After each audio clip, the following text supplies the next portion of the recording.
2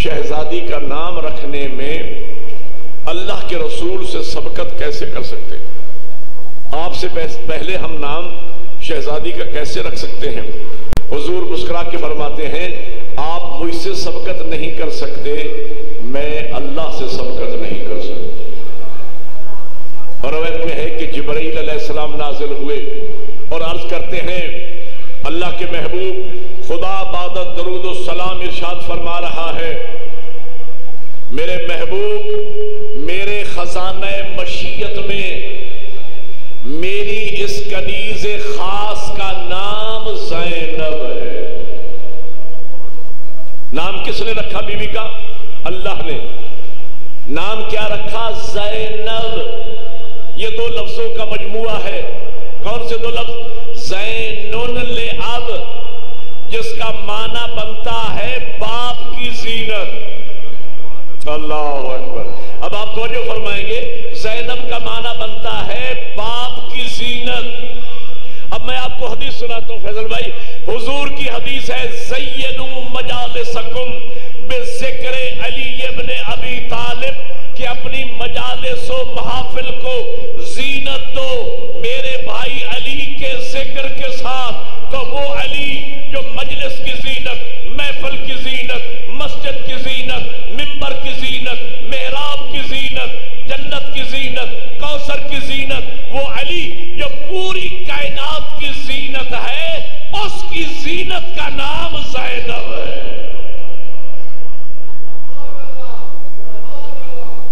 اس علی جیسے باپ کی زینت کا نام زینب ہے۔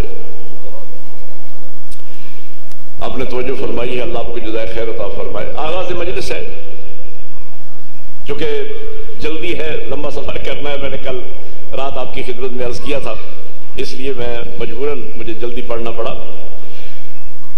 اس بی بی کے 4 فضائل میں آپ کو اور سنانا چاہتا ہوں، 4 عظمتیں۔ آپ نے اس بی بی کے ہمیشہ مصائب سنے ہیں، بی بی کا لقب بھی ہے ام المصائب، لیکن اگر آپ توجہ فرمائیں تو میں شہزادی کے 4 قصیدے آپ کو سنانا چاہتا ہوں۔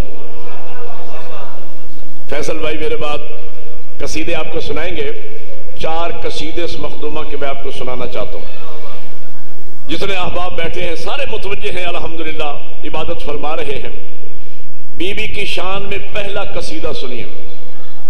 جس گھر میں میری مخدومہ تشریف لائیں، اس گھر میں 5 تن پاک پہلے سے موجود تھے۔ پیغمبر ہیں، جناب سیدہ ہیں، مولا کائنات ہیں، امام حسن ہیں، امام حسین علیہ السلام ہیں، یہ 5 تن پاک پہلے سے موجود ہیں۔ 5 بندے سمجھ کے بولیں گے نا، میں پورا سفر مطمئن جاؤں گا، لیکن جنہیں سمجھ آئے میں ان کے چہرے دیکھ لوں گا کہ کون سمجھ کے بول رہا ہے۔ 5 تن پاک پہلے سے موجود تھے، ان 5 میں سے ہر ایک ہستی گویا کے قرآن۔ تو بولو یار، ناطق قرآن ہیں یا نہیں یہ ہستیاں؟ ان 5 میں سے ہر ایک ہستی گویا کے قرآن۔ تو مجھے کہنے دیجئے، اگر سیدہ زینب کو نانا گود میں لیں تو وہ قرآن، بابا علی گود میں لے تو وہ قرآن، ماں عصمت کبریٰ گود میں لے تو وہ قرآن، بھائی حسن گود میں لے بہن کو تو وہ قرآن، بھائی حسین گود میں لے تو وہ قرآن۔ اب سمجھنا، مجھے کہنے دیجئے کہ زینب اس حدیث کا نام ہے جو قرآن کی گود میں پلی ہے۔ بڑی مہربانی۔ قرآن کی گود میں پلنے والی حدیث قدسی کا نام زینب۔ ایک قصیدہ میں نے آپ کو سنا لیا، اگلا سنیے گا۔ فیضل بھائی یہ جملہ نہیں ہے، خدا کی قسم ایک مکمل کتاب ہے بی بی کے فضائل کی، ایک جملے میں مکمل کتاب۔ اس بی بی کا مقام و مرتبہ یہ ہے، شان یہ ہے میری مخدومہ کی، کہ 5 معصوموں کی گود میں پلی، 2 معصوموں کو گود میں پالا۔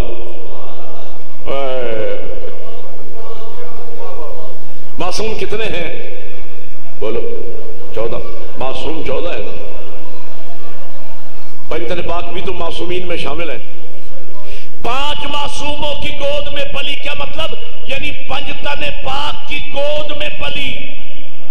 2 معصوموں کو چوتھے اور 5ویں امام کو گود میں پالا. معصوم کل 14 ہے. گویا 7 معصوم سیدہ زینب سے پہلے گزرے، 7 معصوم سیدہ زینب کے بعد گزرے. ان 14 کے مرکز کا نام زینب ہے. حیدری بڑی محنت. ان 14 کے مرکز کا نام زینب ہے. اگلی عظمت سنیے گا. اگلا قصیدہ بی بی کا لقب ہے عالمہ غیر معلمہ. یہ چوتھے امام نے لقب عطا فرمایا عالمہ غیر معلمہ. یا امتی بحمد اللہ انت عالمۃ غیر معلمہ. پھوپھی اماں آپ کا کیا کہنا، آپ تو الحمدللہ عالمہ غیر معلمہ ہیں، یعنی ایسی عالمہ ہیں کہ جس نے دنیا میں آ کے کسی سے کچھ پڑھا نہیں. وہ بولو یار جنہیں سمجھ آ رہی.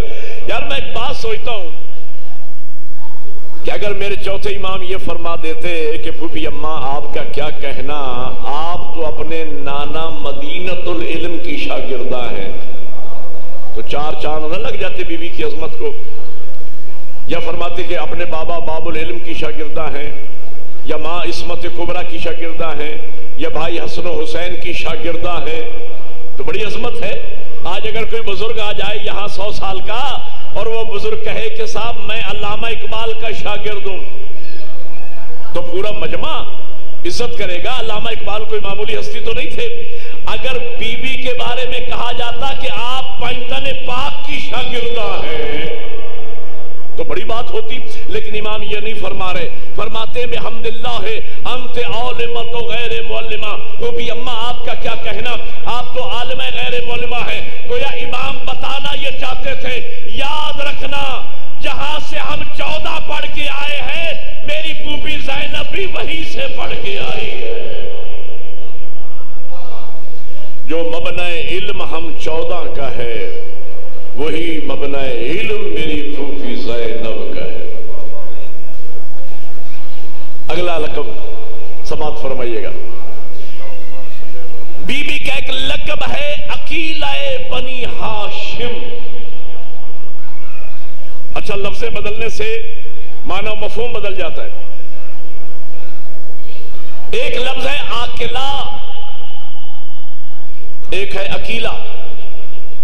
ایک لفظ ہے علی، ایک ہے علی، ایک ہے ناصر، ایک ہے نصیر. ناصر کا معنی بھی مددگار ہے، نصیر کا معنی بھی مددگار ہے، لیکن زمین و آسمان کا فرق ہے.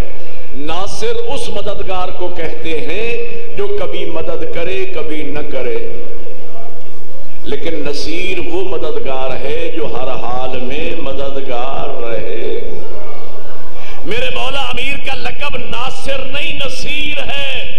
نبی نے دعا مانگی وجعل لی من لدنک سلطانا نصیرا. پروردگار مجھے اپنے خزانے سے نصیر عطا فرما. ایک لفظ ہے علی، ایک ہے علی. علی کا معنی بھی بلند ہے، علی کا معنی بھی بلند ہے، لیکن فرق ہے. علی اس بلند کو کہتے ہیں جو کبھی بلند ہو پھر پست ہو جائے، پھر بلند ہو جائے پھر پست ہو جائے. لیکن علی اس بلندی کا نام ہے جس نے زندگی میں پستی دیکھی نہ ہو،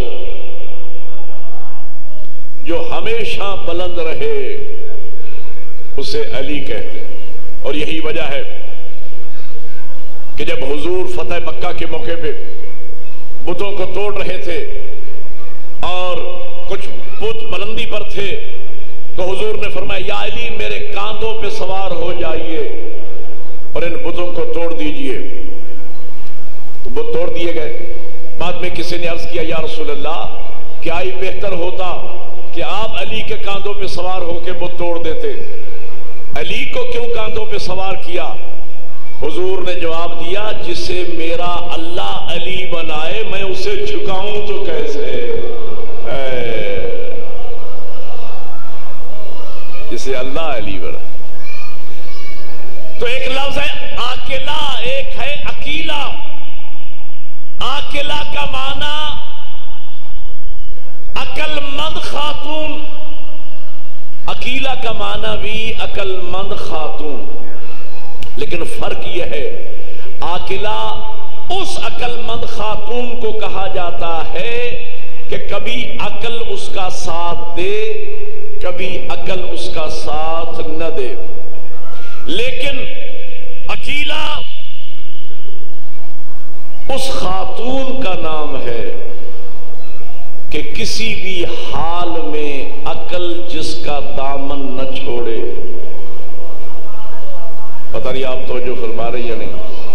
اکیلا اس خاتون کا نام ہے کہ جو شام غریبہ میں بھی نماز قضا نہ کرے.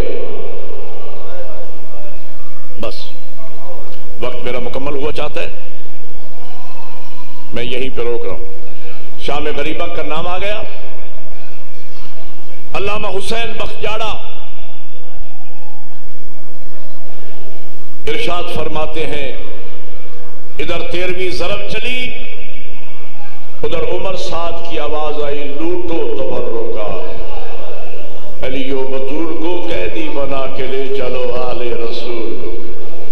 قبلہ فرماتے ہیں ملعونوں نے چاروں طرف سے خیموں کو آگ لگائی. جناب زینب اس خیمے میں آئی جس خیمے میں سید سجاد مصلحت خداوندی سے غشی کے عالم میں تھے. بی بی نے آ کے کاندھا ہلایا، فرماتے اٹھو میرے زمانے کی حجت، پھوپھی مسئلہ پوچھنے آئی ہے. زیرک بزرگ بیٹھے ہوئے ہیں.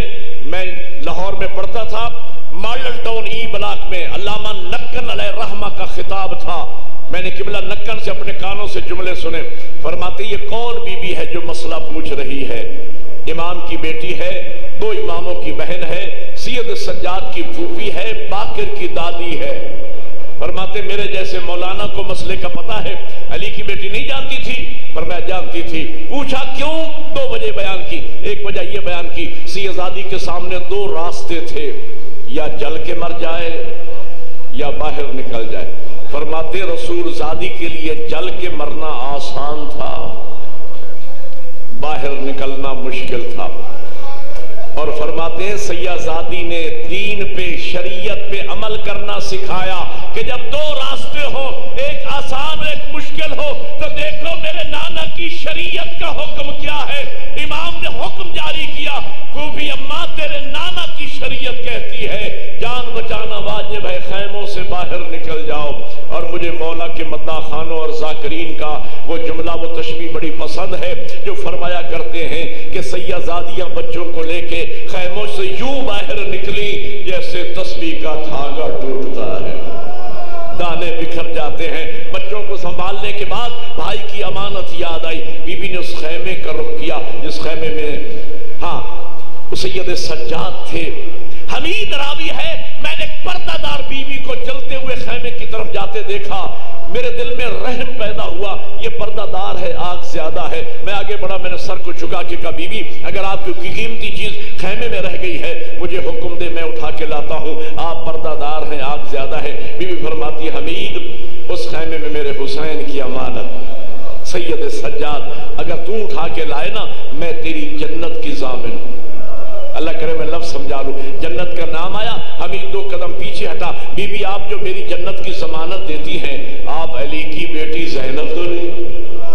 بی بی فرماتی حمید میں علی کی غیور بیٹی زینب، وہ میرے بھائی مارے گئے میری چادر. حمید کہتا میں آگے بڑھا تاکہ سید سجاد کو لے کے آؤں، لیکن آگ خیمے تک پہنچ چکی تھی. آگ کی تپش اتنی زیادہ تھی میری ہمت نہ ہوئی، میں واپس پلٹا. میں نے کہا بی بی آگ زیادہ ہے میں آگے جا نہیں سکتا. کہ بی بی نے رو کے کہا حمید تیرا لگتا جو کچھ نہیں، اور میرے دل سے پوچھ میں نے حسین کی امانت. آخری جملہ زادارو آپ نے گریہ کیا، مجلس ہو گئی. آخری جملہ حمید کہتا بی بی نے دونوں ہاتھ سر پہ رکھ کے کہا اللہ اکبر، اور سیدزادی نے اپنے آپ کو جلتے ہوئے خیمے میں داخل کیا. حمید کہتا ہے میں مر جاتا یہ منظر نہ دیکھتا. تھوڑی دیر کے بعد قیامت کا منظر تھا جب سیدزادی خیمے سے باہر نکلی, پشت پہ سید سجاد, بی بی کا رخ مقتل کی طرف پھر گیا. بھیا آپ نے شہیدوں کی لاشوں کو اٹھایا, آ دیکھ تیری بہن تیرے زندہ کو لا رہی ہے. وَسَيَعْلَمُ الَّذِينَ ظَلَمُوا أَيَّ مُنْقَلَبٍ يَنقَلِبُونَ.